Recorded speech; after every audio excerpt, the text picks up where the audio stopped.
this last round of storms, you could tell that was failing, but I don't know how that was constructed. You know, did they key in the stones? Did they pin to ledge? Did they trench things in? Was their filter fabric correct filter fabric? You know, whether or not it was installed correctly. But even that has a life expectancy. I believe it was installed sometime in the 80s. So it's not surprising that maybe that it did fail. And I'm sorry for the last one for Jackie. I just wrote down modification. So. Could you speak to the modification from earlier plans? Oh yeah, yep, sure, thank you. So the original plan was to do a greater extent of the project, and that was very quickly changed. There is no structure within a reasonable distance of the shoreline on the two adjacent properties, and that was not the current rules at the time, but the direction that the department is going. So those two areas were subtracted out, those applications were simply withdrawn. These were projects supported by the Nottaboms, and then we worked with them to modify and bring it back in just for her parcel.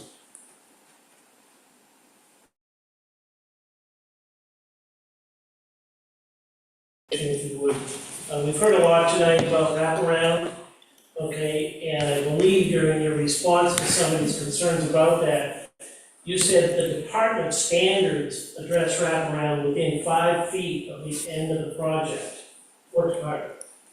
DEP. So the new. So their review process is only, with respect to that criteria, is only associated with the 5 feet on the ends? Yes, so so DEP just made modifications to chapter 305 and 310, which are permit by rule in the Natural Resource Protection Act. And in those standards, they do specifically talk about end effect erosion and the potential impact on the butters, and that you need to stay away from a property line unless you consult with that abutter and or if they have a certain type of structure on their property, you could go up to it. But if there's nothing, it's now the norm that you respect that property line. Can I do a clarification? Closed public. All I want to say is that I have no idea whether you believe in rip rap or not. I didn't. So I'm gonna have to cut you off because we finished our public comment. Very good. You are. So thank you. So now I'm going to close the public hearing portion, and we're going to go on to discussion. So I do want to start off by mentioning because it was an issue that was raised by Carol on the interpretation of 308.4, and I'm very confident, having Paul, spoken to our town attorney, that 308.4, the way it's worded, I'm reading it as I've said correctly as it's written, and that this is the correct interpretation of 308.4, and that it simply doesn't apply because these particular projects are not below the normal high water line of water, sewage, wetlands, or wetlands. So we'll go through those just as we did before, and look at the issues, but nevertheless, my interpretation of 308.4, which I think is the plain reading of the ordinance, is that it simply doesn't apply to this particular structure because it's all within above mean high water. So with that, again, as before, we have the section 500 standards, and which we'll walk through and discuss those, and the section 308.4 standards, which we'll go through because I don't think they apply, but nevertheless, I feel it's important to go through them and look at them individually to confirm what the story is with those. But before we do do that, I guess I turn to both of you and see if there's anything you want to discuss or kick around. For me, it'd be hard to prove it based on public comment. I wish there was more consensus with butters, on the plans, and maybe that's not possible, I don't know, but I'm also feel, you gotta protect your house, people protect their houses, you gotta allow that, but it'd be nice if, you guys are working together on it. Yeah, well, I'm sorry, I understand your point. I think we'll go through the standards and see what the standards say, and, the impact of the butters' opinions on things. I'm not sure that's a standard we have here, but we'll go through them and see what that says.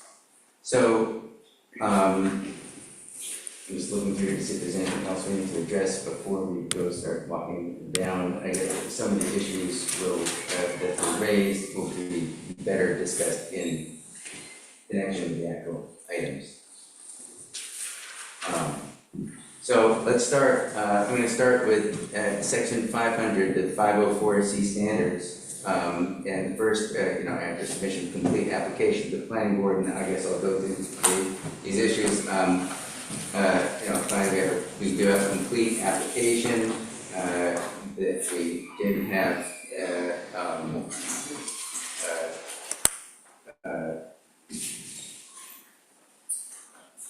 the Coastal Wetlands Commission did review it and determined that there were no structures below mean high water, and that they didn't have any statement on the project. That all the, and I guess we'll get to the other pieces later. So 504C standards 1 will maintain safe and healthful conditions. And again, looking at the application, I don't see anything in the application that indicates those be anything other than safe and healthful conditions. There'll be erosion control certified individual on site for construction activity and work in sections of concrete large sections of soil, and comply with all appropriate federal and state laws. So I don't see any issues with maintaining safe and healthful conditions. Any second on that? Any discussion? All those in favor? Second factor will not result in water pollution, erosion, and sedimentation of surface water. So this is, we're looking at, there's some discussion of this. There's,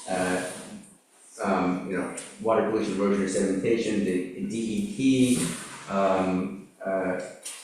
although certainly Herb raised concerns that there was that the DEP ignored other agencies, and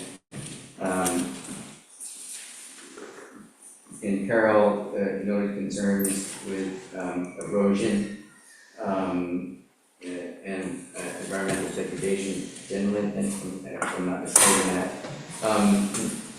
Nevertheless, it looks like there was a pretty extensive review of the materials that were presented. There were multiple versions of the project placed before the DEP. The main geological survey submitted comments at least twice during the project with concerns about the project, and at least after the first round, there were modifications to the project to address those, including modification of the slope of the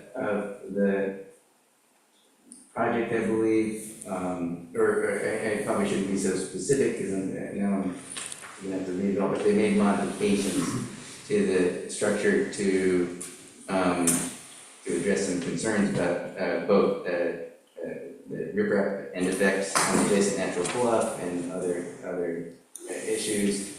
And later indicated that they would not cause unreasonable erosion of soil or sediment or unreasonably inhibit the natural transfer of soil from the terrestrial, marine, or environmental environment.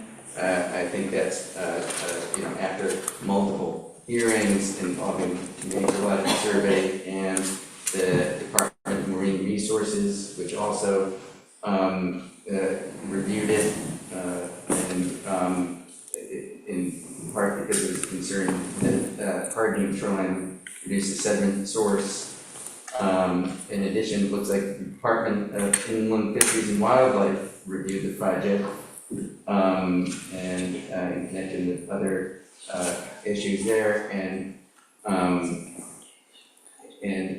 the finding of the department was the activity was not unreasonably harm or significantly insignificant wildlife habitat, freshwater, wetland, plant habitat, threatened or endangered plant habitat, aquatic or adjacent upland habitat, travel corridor, freshwater, estuarine, or marine fisheries or other aquatic life, no construction occurred between May 1 and July 15th of any given year, and that they didn't anticipate violating state water quality law, including those governing classification of state waters, and also looked at alternatives and basically said that they avoided and minimized coastal wetland impacts to the greatest extent practicable. And the proposed project represents the least environmentally damaging alternative to the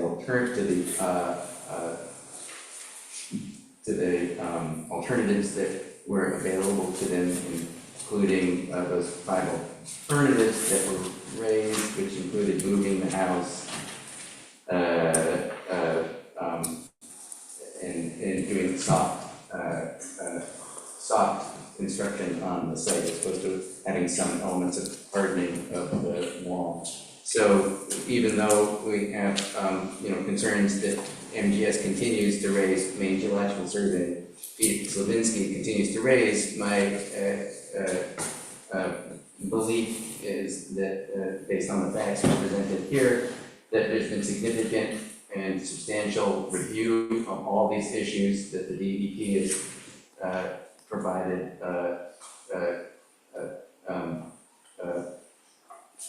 cogent and persuasive review of the options, and I would move that the project will not result in water pollution, erosion, or sedimentation of surface waters. Is there a second? I'll second that. Any discussion on this? All right, all those in favor of item 2, raise your hand. Opposed? Unanimous also.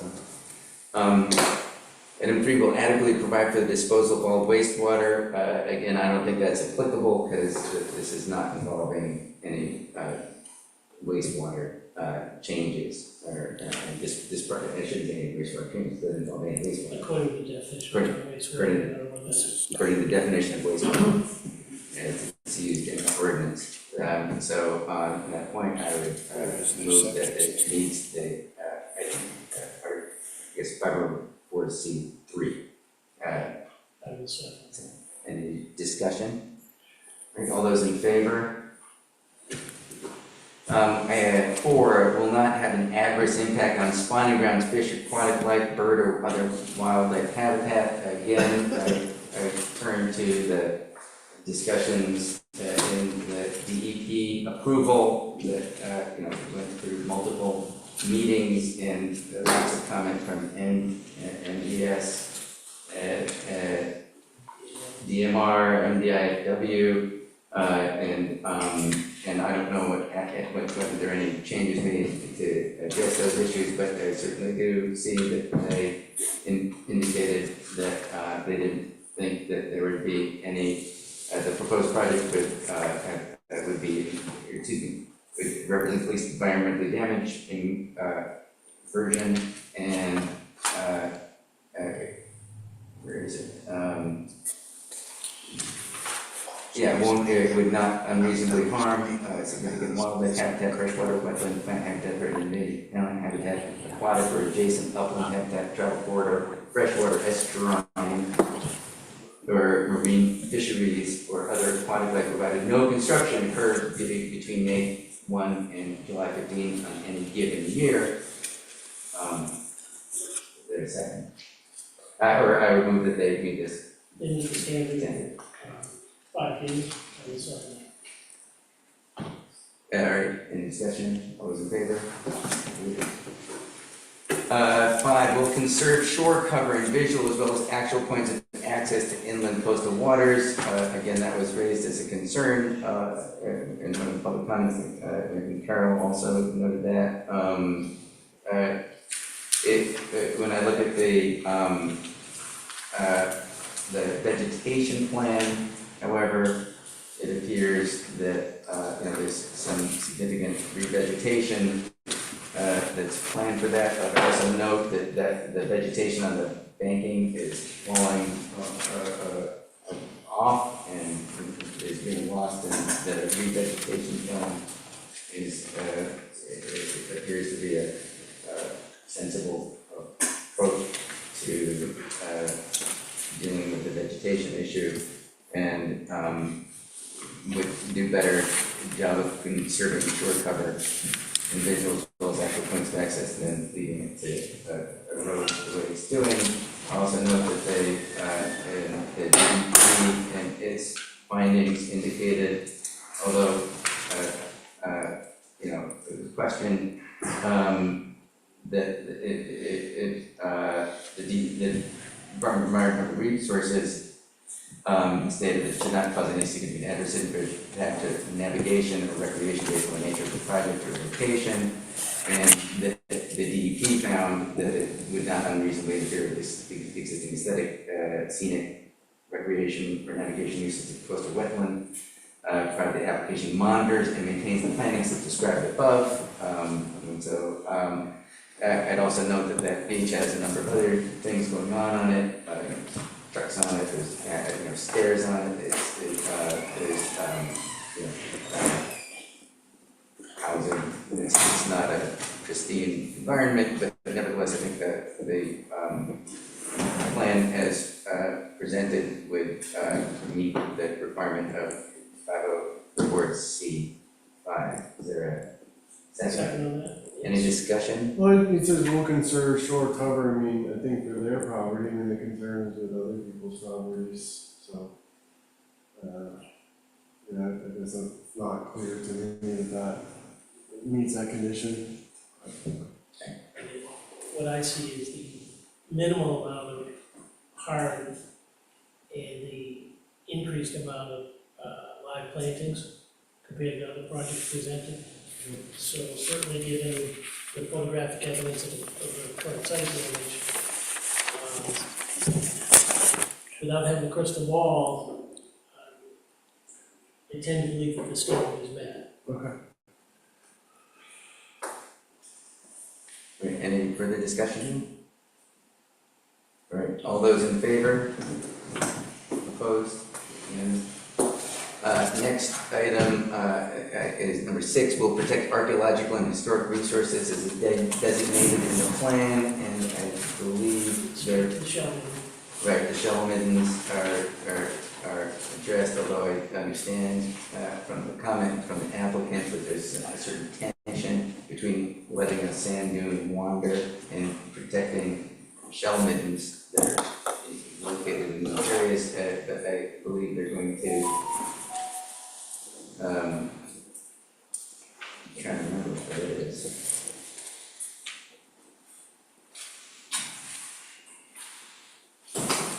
You remember where that is in that discussion?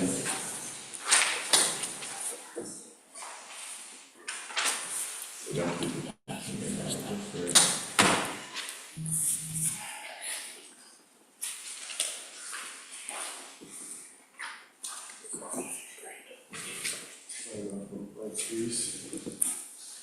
Oh, is that, oh, okay. The black hole. Yeah, the blacked out, I meant to ask about that. Yes, it's just one of the attachments to the DEP. Gotcha. So, yeah, there's a note on the item on no issues regarding the from Art Spice, I will sign off on the project here at MHPC. And MHPC stands for Maine Historical Preservation Committee. So based on that, it seems like everything's in order. Any, is there a second? If that is sign off, from that agency. Any, you want to second that? I'll second it. All right, any discussion? All those in favor? Number 7, will not adversely affect existing commercial fishing or maritime activities in the commercial maritime district. It is in a commercial fisheries maritime district. It's in the application, and it's on the drawings. I would state that, based on the fact that Coastal Waters signed off on that, and based on the project itself existing above high water, mean high water, and even though there'll be some temporary use of barges to place the equipment and materials used in the project, it doesn't appear that it would impact any commercial fishing or maritime activities, and I hope that they make sure that it's not interfering with any, there are some lobster boats off that point, I'm assuming they'll be careful not to interfere with them. So I would move that they. And commercial fishermen drive the beach in that area, and they'll continue to do so. Yes. So second. I would second it. Any discussion? All right, all those in favor? Opposed? Right. Item 8 will avoid problems associated with floodplain development and use. Assume like the others are the permits required. Yeah, assume exactly, the permits required for everything in the floodplain, and that's all been considered by DEP. If any major issues there, somebody would spot it, I don't see any issues there. So based on all those things, I would say that the evidence indicates that there would be no problem, that will avoid problems associated with floodplain development and use. Second, Second. right, any discussion? All those in favor?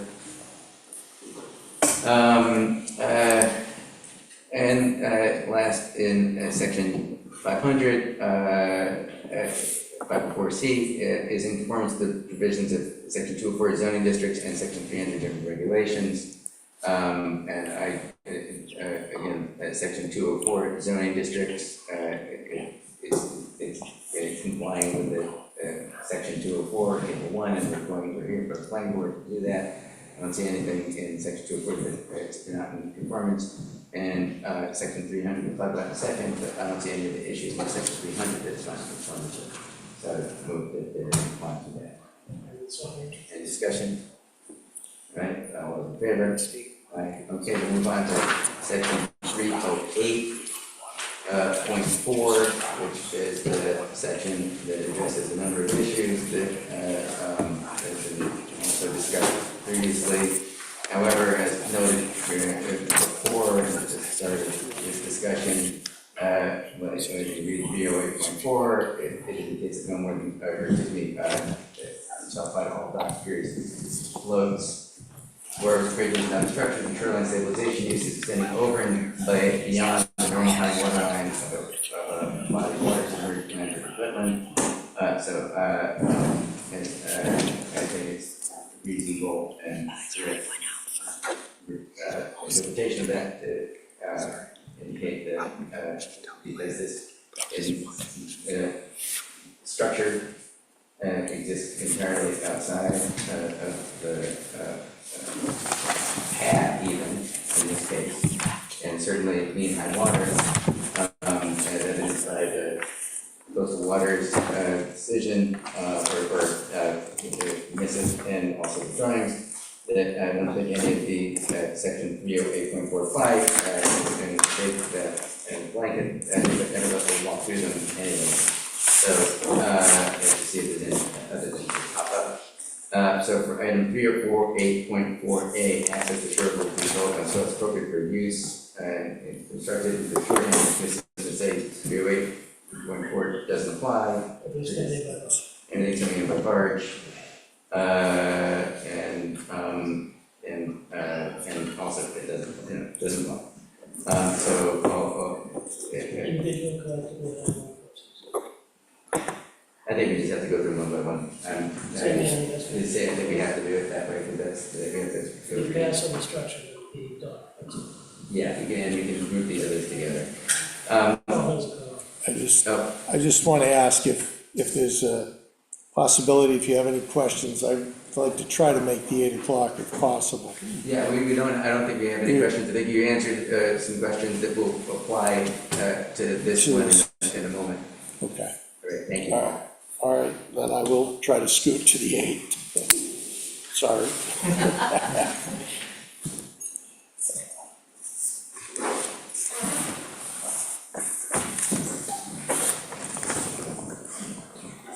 Okay, so for AA, the reason that is stated, move that meets the standards, it doesn't need to meet the standards, but even if it did, it meets them. Second, You say it doesn't meet it or not? But I think it's not applicable, but even if it was applicable, I think it meets it. It's not, either way. So, any discussion on that?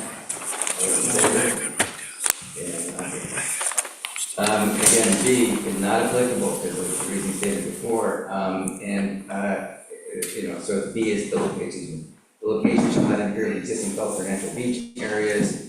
It's not applicable, but, the materials not here, the discussion of sediment that we've already gone through in the soils, and the construction and modifications to the project, to me, it was to apply, it was to conform with it. and I think the one we should look at is the town attorney has also substantiated that. Yeah. Okay, I mean, we've gone through this a number of times here, but I think it needs to be made clear, again, that we also did seek and obtain advice of counsel on the applicability of zero.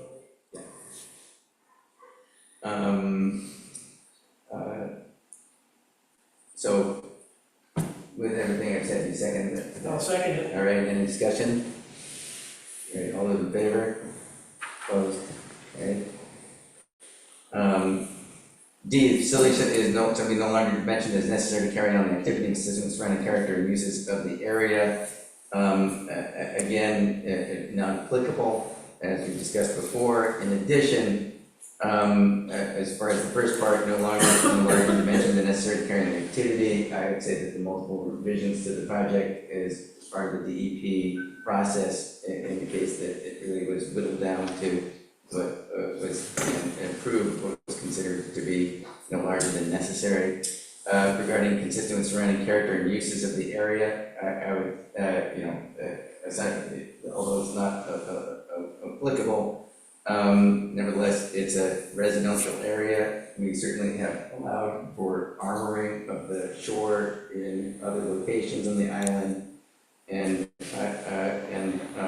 it's in addition to commercial beach, there's trucks that go up and down the beach.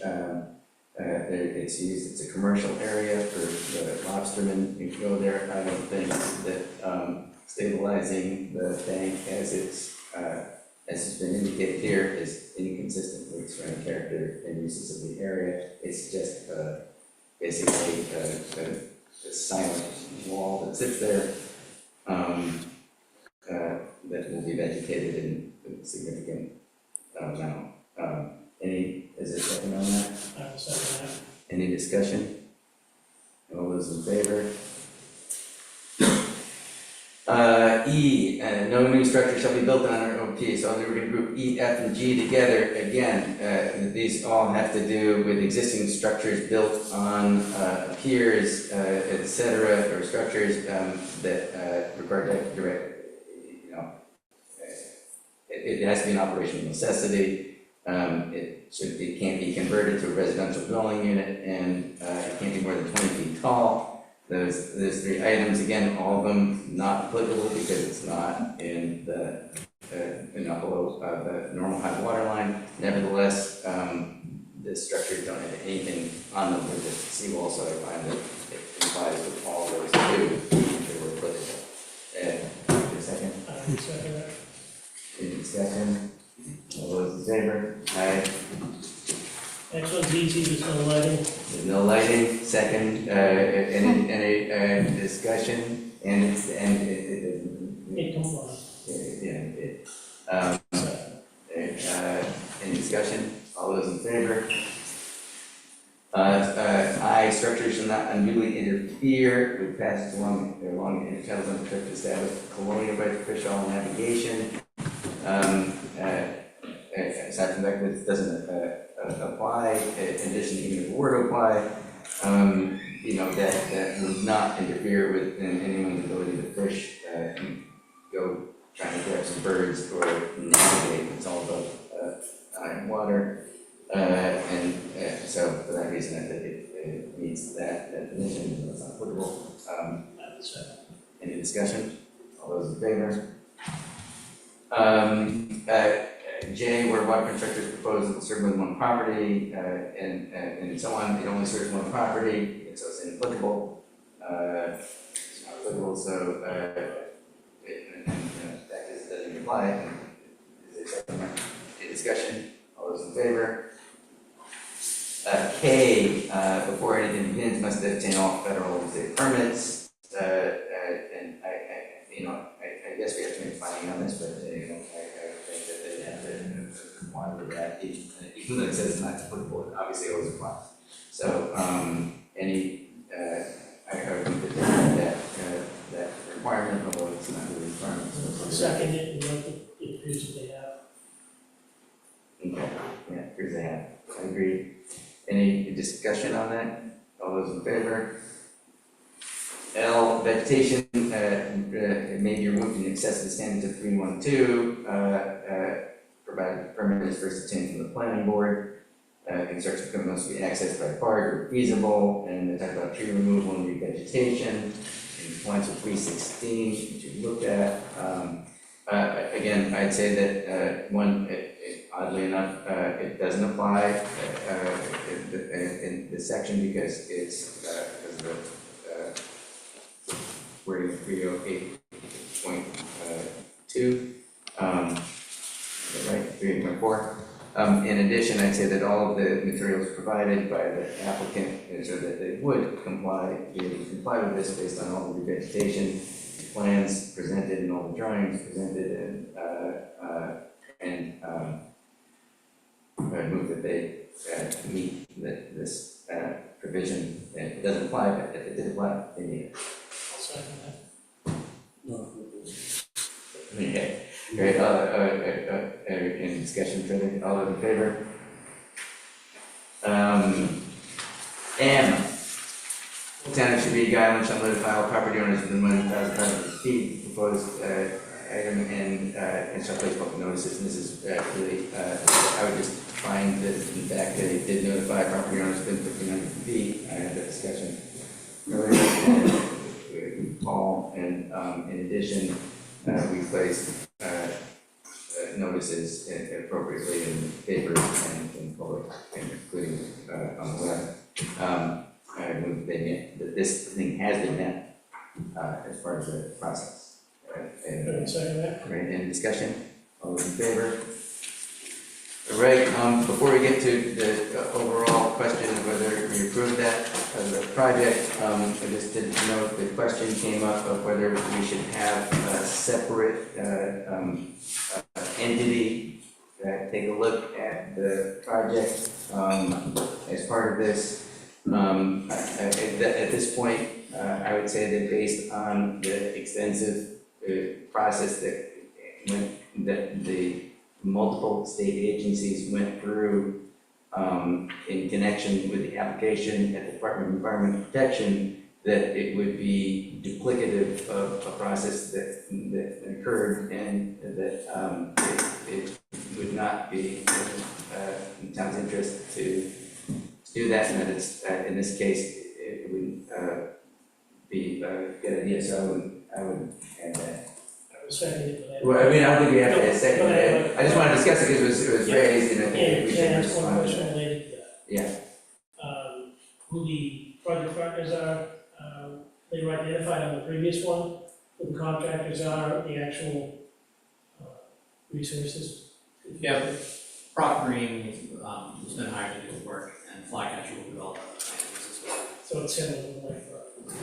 Thank you. And so I would move to approve the project, with the condition, same condition that we had previously, that that the applicant notify us, as we provide schedules, and involve us in, or notify us of activities, and attend a physical planning session with the town to coordinate, the process.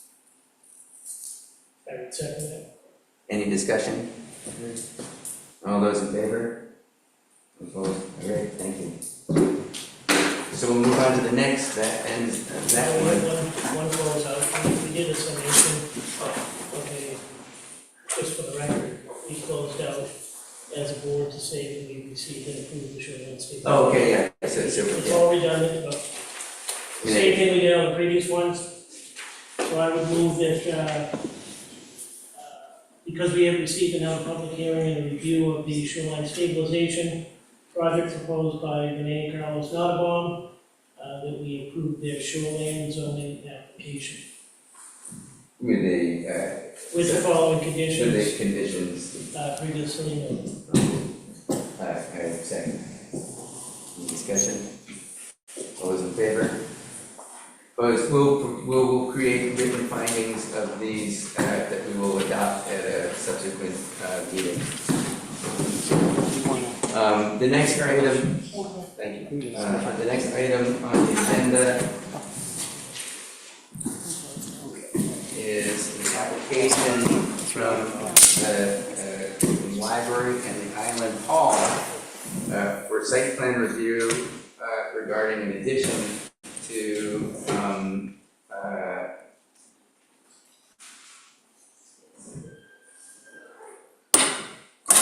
to the library, and invite the applicant to come make a presentation.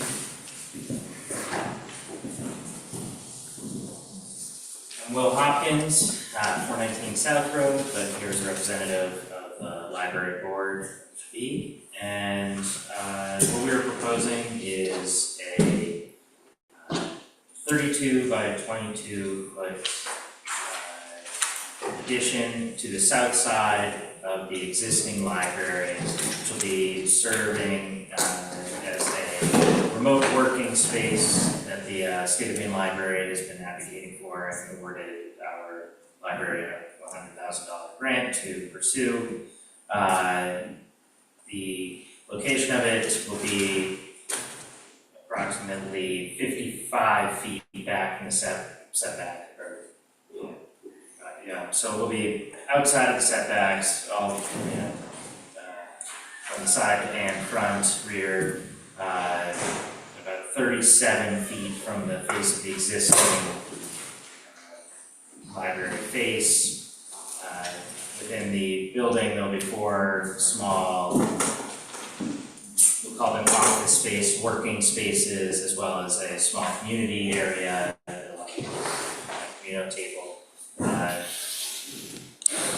1 story is built on piers so that we don't negatively affect the existing stormwater drainage systems that are going. We won't be touching the existing swale at the front of the existing parking lot, neither that nor the culvert that's existing there. So water runoff should remain just as it is. We're not moving the stream that circumvents the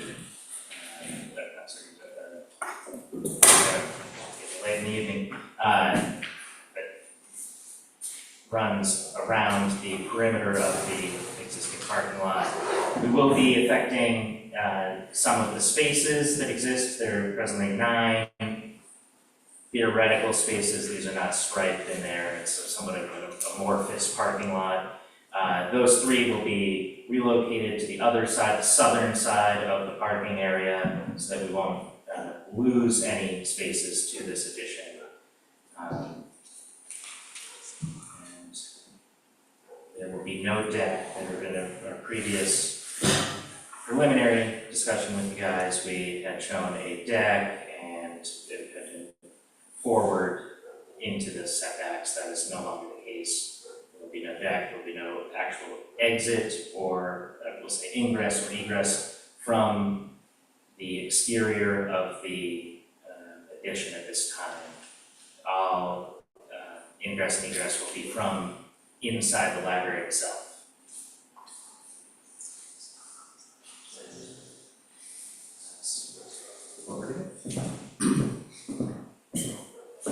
Thank you. Oh, don't go anywhere yet. Oh, right. We might have questions for you. I thought the public had questions next, yeah, sorry. We get to ask you first. And Paul, do you wanna go first? Yeah, and thank you for the introduction, the explanation. As I entered the building tonight, I looked at the parking lot, it was full. And along the easterly side of the parking lot, there were 6 cars there, and in the drawing, you depict 7 spaces. I'd just like a bit of an explanation on how that can occur. Well, I don't think in general the library is running when events such as this. The hall events So are I'm just talking physical measurements, so. the way. 6 cars fills that up. They were not all large trucks, there was only one mid-sized truck in the back. Well, the distance of it, if you split it up into 8-foot parking spots, that's what it fits. And that's where I said, it's kind of an amorphous, this is just going with that, a standard parking spot of 19 feet depth by 8-foot width. I don't think it's purely realistic unless they were actually striped and you had wheel bases and it was paved. But what we are saying is that we will not be taking any square footage away from the space. We're not planning to stripe this parking lot when it's adjusted. And thank you. But by reconfiguring it and then commenting that 7 vehicles would be able to fit along that space, that was the nature of the basis for my question. Okay. Also associated with the reconfiguration, it's part of your application, is a requirement that nobody be forced to exit the lot in reverse.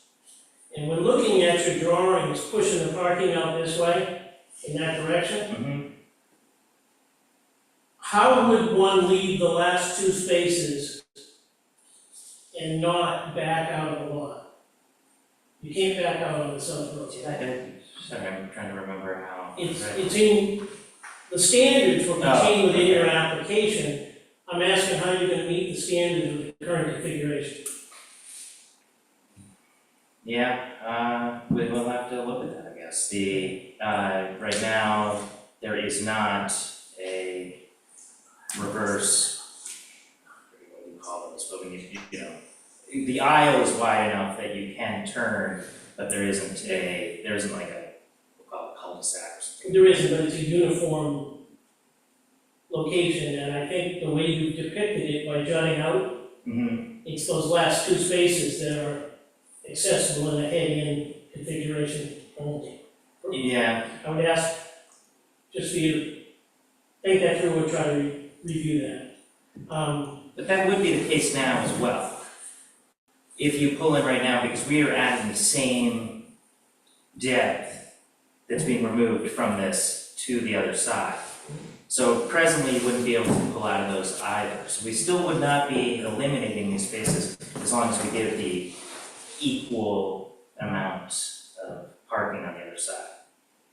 So it depends, I guess, what the board considers a parking spot in the existing lot. So it kind of falls with my next question, Yeah. which is, with respect to use, your project identifies essentially 4 dedicated spaces Mm-hmm. for active workstations. One has to assume that those people arrived here somehow, and they Right. may very well drive, so that there would be an increased parking pressure on the library facility. So how Well, does the library plan to accommodate that right. potential increased parking? We actually don't see that it will be an increase as people are already using the exterior.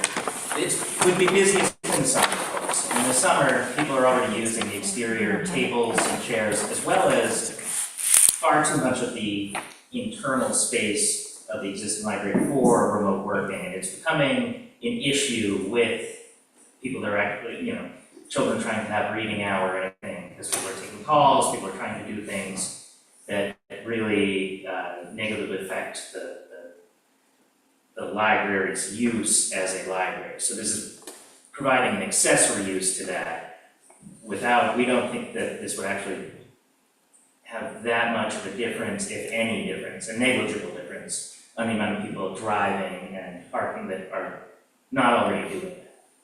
Thank you. Your current orientation of the building actually, I believe, extends into the area that you just described with the tables and chairs, et cetera. Are they going to be removed from the site or relocated? Presently, removed until we can find a better location for it. We do not want to place them in the front right now because that area is so swaled for the stormwater drainage that it doesn't lend itself to being leveled out and used with tables there. So for now, they'd be stored and we'll have to find in another use or location for them. The last question I had on your drawing and on your package, as well as your presentation, relates to the fact that you said it's only accessible from inside the library.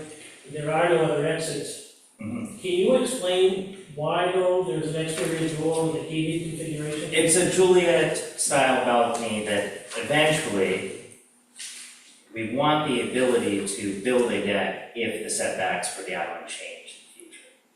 So by having a non-egressible door, it can be used for ventilation purposes and still act as a window in terms of bringing light in, being that it would be a full light glass door. But it would not have an exit sign, it would not direct you to exit through that door, and having a 42-inch guard, children can't fall off it, it would still be code compliant as a ventilation source, not as a door for ingress egress. You have contained ventilation or heat pumps. Yes, So you're, do you anticipate having a door wide open?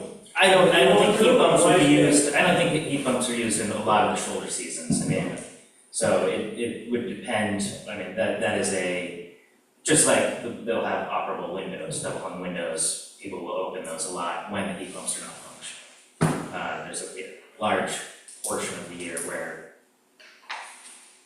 you know, a nice breeze would be preferred. I did that. So your earlier pre-application meeting with us, there were a number of concerns expressed by the owner of the facility about encroachment in the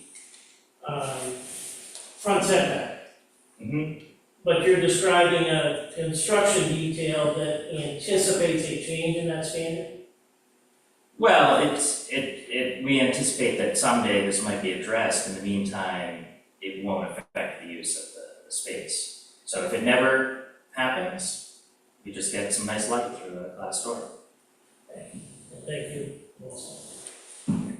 Kyle, Good questions. you answered my question on that door, I was puzzling over that. Wondering why? Yeah, so I mean, on the parking, I would just say, I mean, first, a small point, I think it's 9 feet width on should be. No, it's because not I okay, think- so, right. Just so as you're looking at it, and, you know, as I look at this, I would think that, you want to look at the CEO or to, you know, make sure that the parking is compliant because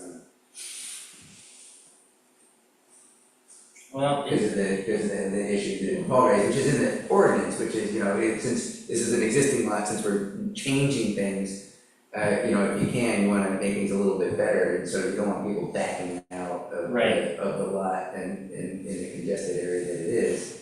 Ideally, you try and address that in the plan, it seems like you have enough space to do that. yeah, we could. We just want to keep a bit of a distance from that stream. Or we'd have to brace a bit so that, you know, it doesn't, if someone drives too far back, we don't want it to slide in. That's why I did show some stones or potentially some logs, large ones, to act as a bit of a protective barrier so that cars don't get too close and slide down. I don't want to give it any rights by naming it stream or anything, but is there a reason why that can't be shifted to accommodate easier or improve parking? Why the stream can? The ditch. The ditch can be adjusted fairly easily in a southern way, but when we had C.B. Mahar, the civil engineers come out, they identified some ledge, which seems to identify why it makes that 90-degree turn. It seems to be wrapping around the ledge. I couldn't discern it myself when I went out there, he just had it as a sketch with an approximate location. And in your drawings, you show that 90-degree turn Yeah. along the northerly boundary. I think what I'm asking, or trying to ask, is why not relocate the ditch in a manner parallel to the backside of the parking area? We were, as part of the agreement with the community center hall, we had promised not to move or change the stream dock. That was originally in a plan to actually double the size of the parking lot. That was a stipulation for approval to move forward. Right, that's all the questions All right. right now. Any members of the public who would like to speak to the application? People a second.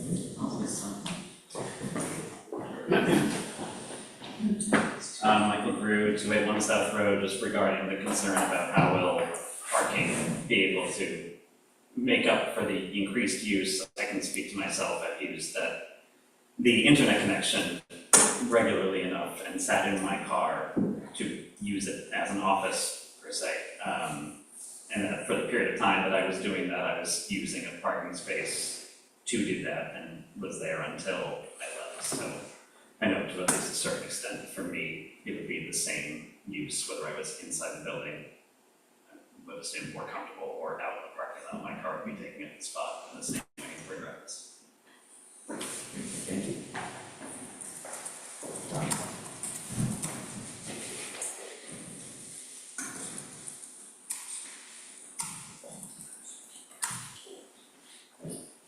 Start giving me the name.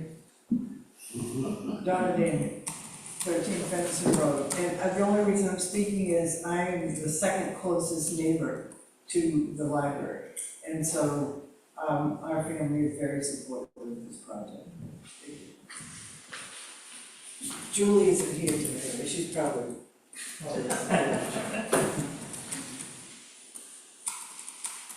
Any other comments? Questions?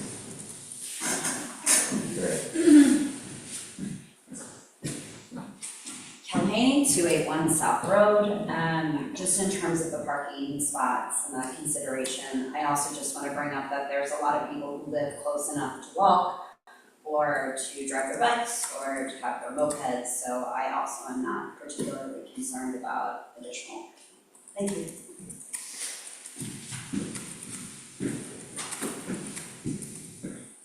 Any other comments? All right, we're gonna close I guess applicant, would you like to respond to the statements made in support of the application you just filed? I think we tagged them, but I don't think any formal statement. Okay, I'm gonna close the public hearing and I will discuss it. I'm looking at the approval standards, it seems like the only issue that we have that I see as something that is a concern, just making sure it's done the right way, is traffic, we're supposed to provide safe and convenient, safe parking, that people don't, pedestrians and et cetera. That's the only concern I have with this. There's plenty of space there, I don't know whether there's a. Oh, I've heard the responses, I think they all clarified. I just had a question on the structure of the application, or how you plan to review, let's say, that's all. So, I think we have to go through the 206-8 approval standard. But, I think it's how we do it. 206-8 and so on through W. and in the interest of time and clarity, I just want to point out that it's the applicant's burden in both the ordinance as well as on the paperwork you submitted to put a list of waivers that you want us to request. contained within your application, you've made reference to waivers, but they are not consistent. Okay. Okay, on all of our standards, your description of what you're asking of this board is not clear. So I don't have any objection if the applicant clarifies as we go, but that is one thing I noticed Yeah, within the yeah. application. I mean, I was trying to think of how to deal with the waiver question for some of the issues for the minor stuff, so You want me to just. stand up while? Oh, no, but that's, Really, So- so so I'm just on to capture your voice for Yeah. anybody playing at home. But it seems like as you go through the standards, maybe we figure out which ones, should seem waivable you and may they be can phrasing, but I request think, a waiver. I think I'd probably confuse a little bit of what's not applicable to the project versus maybe what waivers requested. I mean, 'cause I guess I could show like, we do not have any plumbing involved in any of this. I think I didn't ask for a waiver, I said. we'll get to the same place, that can help clarify, that's right. Yeah, happy to. But as it exists, it doesn't match. I think that makes sense, Paul. And so reopen public hearing, talk to the applicant, and you can take any public comment later. But, so in terms of waiver of,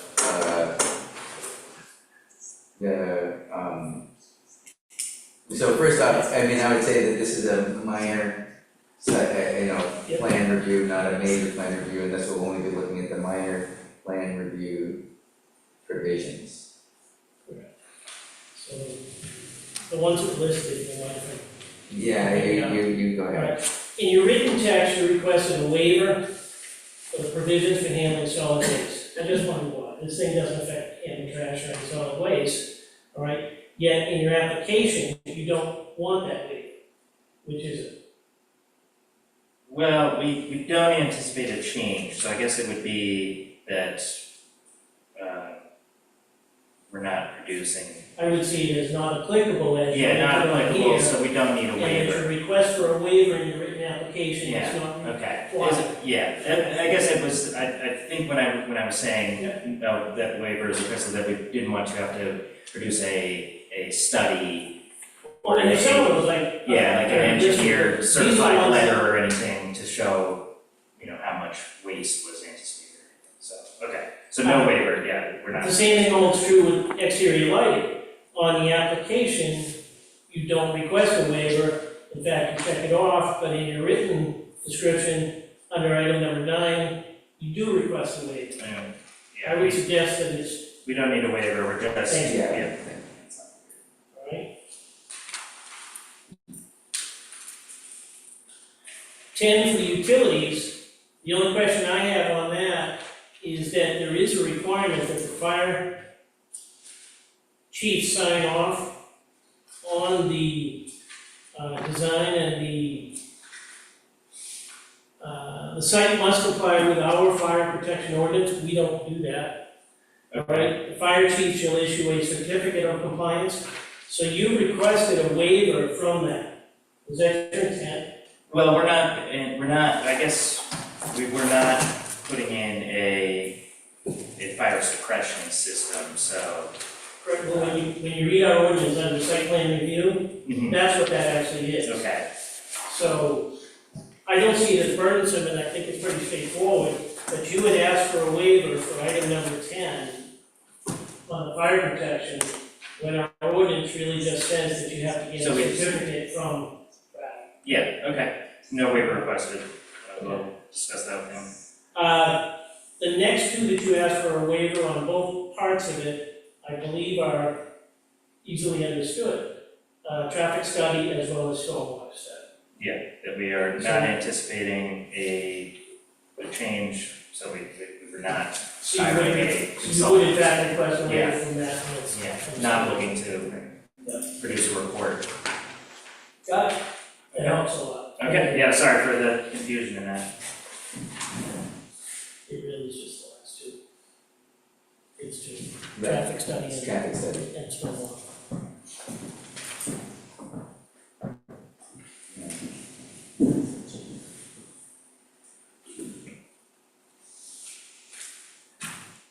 So does it, I guess before we go to public comment again, just in case they want to comment on what was this, I just want to go through this to make sure that there's no other items that we really should consider to discuss waivers on. I think that helped just clear it up. Yeah.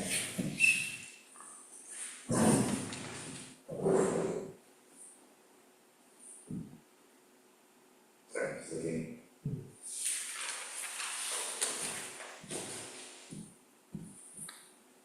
Okay. All right, so, any members of the public would like to comment on that? I mean, asking if anybody, members of the public would like to comment on the waiver discussion we just had. All right, seeing none, we'll close the discussion again, and get back to the, items. So, 206.6E, we can waive, use their standards if they're applicable. You wanna start with the list of the things that we are gonna waive, because I think you have I to. think we're only considering the traffic study and the stormwater calculations.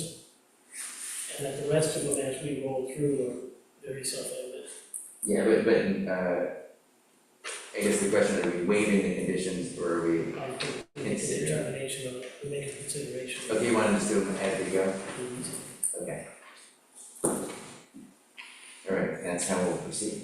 That seems to make sense to me. I'm just looking through the items here. So it's 20.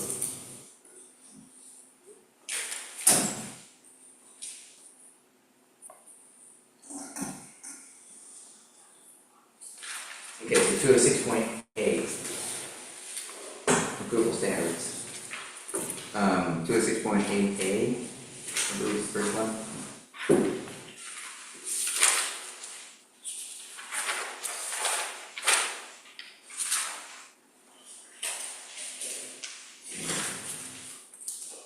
Utilization of site.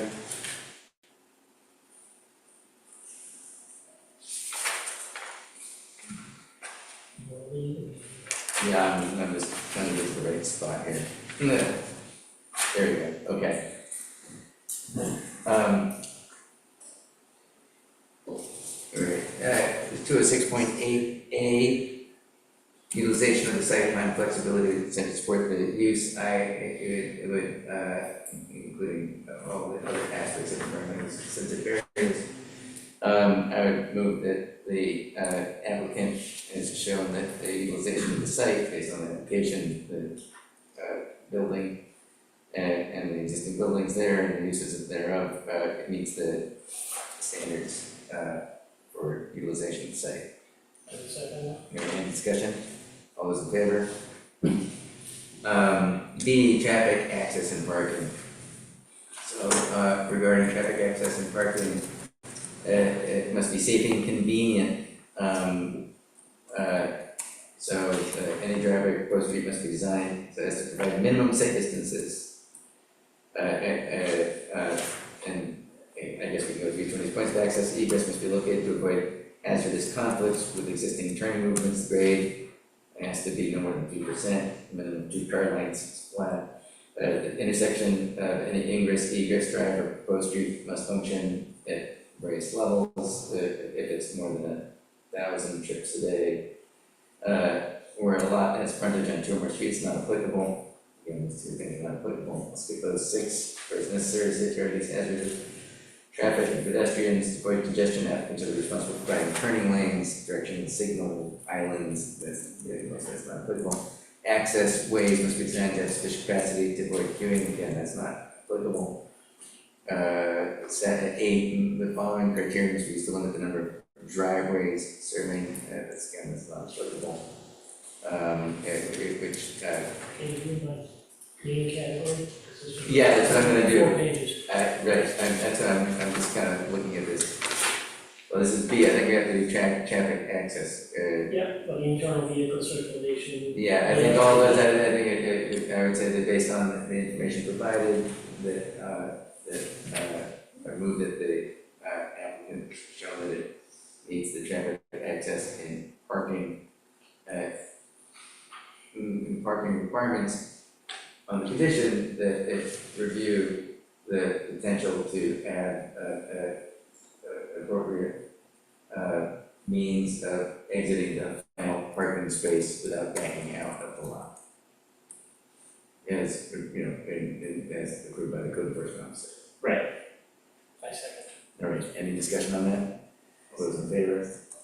So can you just say that again? Yeah, okay, I'll be, I've got it. I'll write that, as part of the written findings. Looking down, I think the C doesn't apply, right?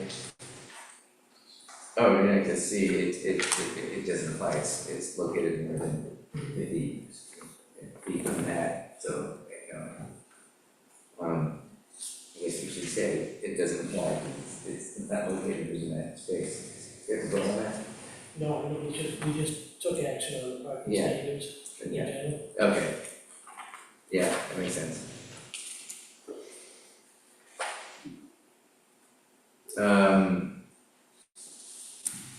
Yeah.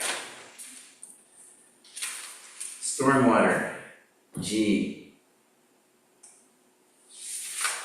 I think we act on the request for a waiver on this. Yeah.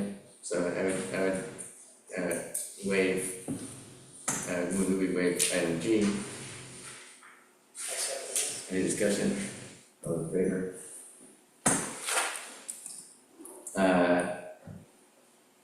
Water supply, well, again, I think this is, already met. It's not changing, it's not adding water. And I guess, no, rephrase this, I'd say that it complies with section I, development, provided rules, system water supply, it already has an added supply of water. it. I don't see any change in the name. So I move that they comply with it based on practices already existing and nothing really I changes. second that. Right, any discussion? All in favor? Sewage, disposal, again, maybe we can group these together in a single thing. Items J, K, at least items J and K, sewage disposal and utilities. Provided that, the method of disposing of sewage and development. And say that, all those are met because they're in already existing building, it's not changing any of the utilities or the Well- sewage disposal. But, If you look at the site plan, we will be bringing in a new electric draw. I missed that, So alright, So is it And the all, plan is right now to bring it across the street, go underground, under the parking lot to the corner of the addition. This has to go through a whole, CMP's process and everything to see what they will, which pole they'll allow us to take off and everything. We've not gone through that process with CMP yet, until we know where. okay, so, So there is one utility, other than that, there is no sewage, there is no water, it's all tied to the existing building, including electrical is shown? alright, so I'm gonna start with, I'm gonna withdraw that, I'm gonna move that we approve item J, sewage disposal provisions, since there's no modifications to that and to that system, and it already exists. So second. Any discussion, all in favor? And K, utilities, development must be provided with electrical, telephone, telecommunication adequate to meet the anticipated use of the project. I missed the fact that there's a new utility line, proposed underground conduit, and new electrical pole. I move that the applicant for the project has met the burden of proving that it will meet the adequate electrical, telephone, and telecommunication service Second. based on the drawing. Any discussion? All those in favor? All right, groundwater protection. Proposed site development use must not adversely affect either the quality of groundwater available to abutting properties and public water supply systems. So I would say that based on the application, the indication was there's not gonna be that the area it was gonna be on posts. And so that there would be, continued to be, available drainage available under the soils under the parcel, and there's sufficient, it's gonna be, gravel driveway, there won't be any, additional runoff or anything being created on the site that's gonna change the groundwater quality. For a second, Second. and then discussion. Right, all those in favor? Opposed? Erosion control. There's minimal soil disturbance and erosion control is standard practice for construction.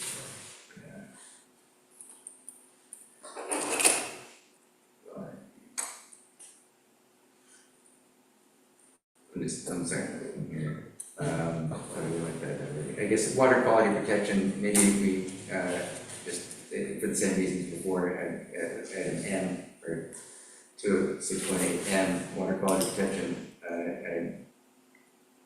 move that the project meets those provisions based on all the materials submitted, including the fact that it's going to be using the existing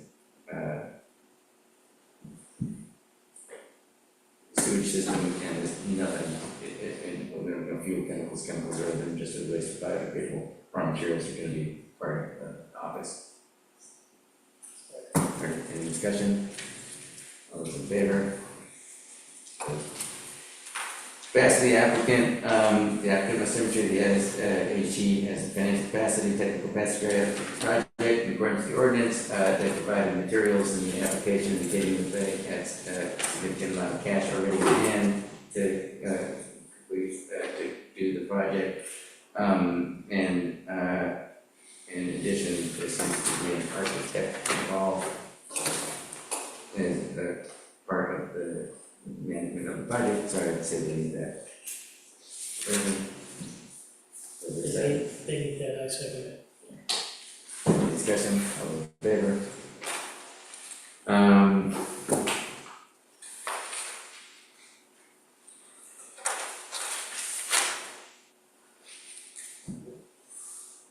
I waive, well,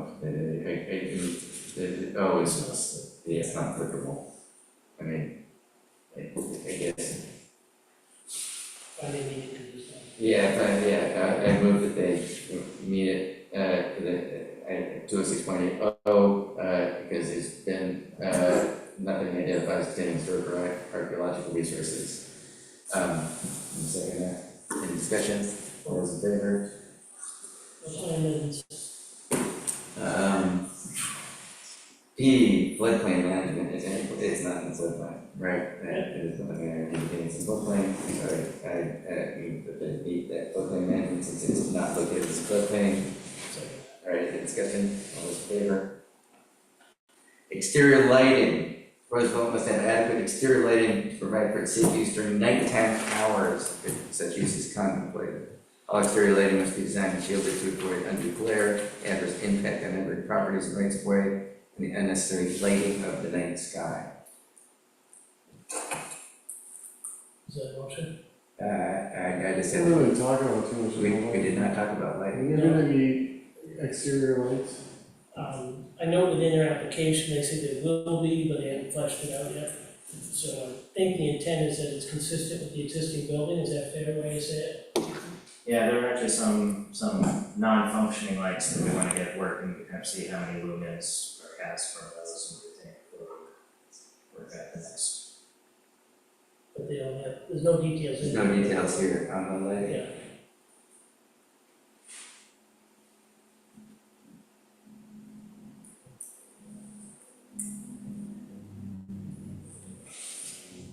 Does the owner of the facility have any concerns with respect to exterior lighting? What's that? Speaking as the owner of the facility, are there any concerns about exterior lighting? The lighting for the whole building, yeah, no, we would have obviously concern that principally for the area, the common area, and that's functioning all right, isn't it? I really, for the addition, is there anything, since they are still trying to figure out their lighting, Yeah, have there been any concerns expressed from the viewpoint of the owner of the building? no, it has not. Okay. And of course, we would be keeping you guys apprised of any lighting that we're proposing, so we could bring it And they said they would. to them for, yeah. Okay, I mean, I'm fine if they haven't fleshed out the line. Well, I want to phrase it here. You know, it would be nice if the lighting had been fleshed out.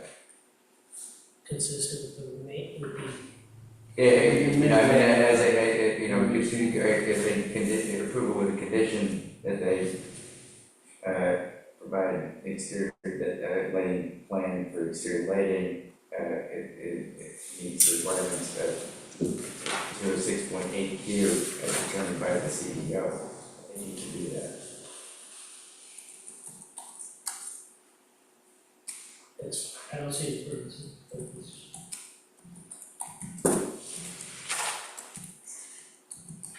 I can't, I hate keeping it there.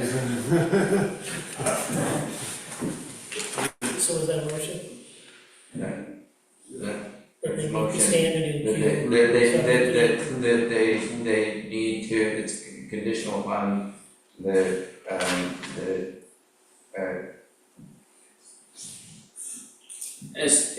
upon establishing with the CEO to meet the requirements of exterior lighting, contained in 6.8Q.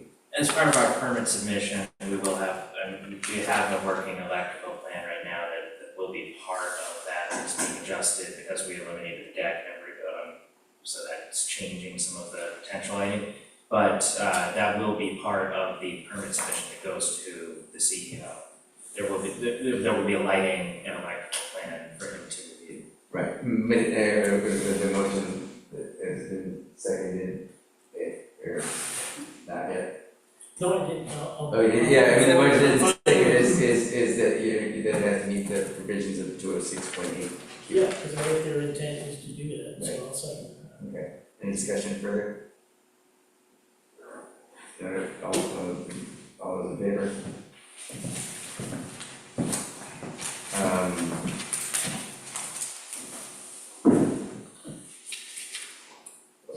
Buffering R, buffering adjacent uses, the mechanical and services, where, I guess, It's almost a, yeah, I would say it's not applicable. In this instance, I believe it's not applicable in this instance, to say. okay. Any discussion, all in favor? Noise, there's no change in the existing use of the property, so I move that they meet the requirements, section S. That's second. Any discussion, all in favor? Storage of materials, that's just, yes, I'd say T, again, there's no change in what they're doing, and so, There's no change in trash collection, no Right. hazards to kids, this. right, and I'd say, so as a result, which is, meet the requirements of section T. Second. Any discussion, all those in favor? Landscaping must be provided part of the site design, I think we should, I might waive this provision, That's fine. I just think it's, No, there's no details here, but I'm not going to waiver. yeah, I mean, there's already a lot of landscaping there, I'd waive this. So you need to waive the requirements of you landscaping? Second. Any discussion, all in favor? Waived. Item B, building and parking placement, and this is inapplicable. I would do. Yeah, this is really for like a large development, not for a small building. move that this is not applicable. I'll second that. Any discussion, all in favor? And finally, fire protection, which is absolutely, I think we vote on, right? That's just the requirement that they have to have. That they, to comply with fire protection ordinance. We said before, the board finds the standard will be met when the fire chief issues a certificate of compliance, and therefore based on this increase above, and in the record of the board that finds its criteria is met. We did that, all right. I'll second that. Any discussion? All those in favor? So then, ultimately, I move that we approve. So you're gonna clean up the written record, or just? Yeah, we'll clean up the thing, we'll also do a second, so let's put on the project as a whole, if we approve this, with the two conditions that they, We had, is the parking. traffic study, uh, stormwater, and what was the other one, Landscaping. landscaping, thank you. But we,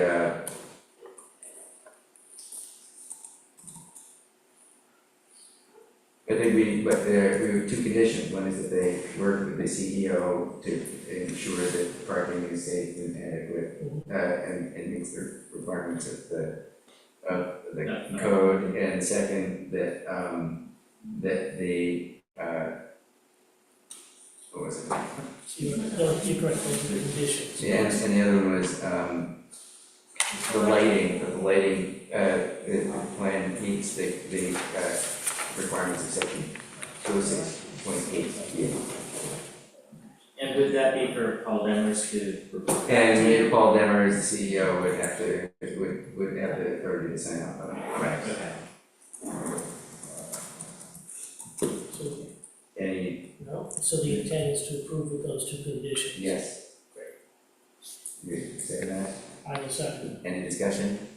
All those in favor? All right, and that is approved. And we'll move to adjourn. I'll second that.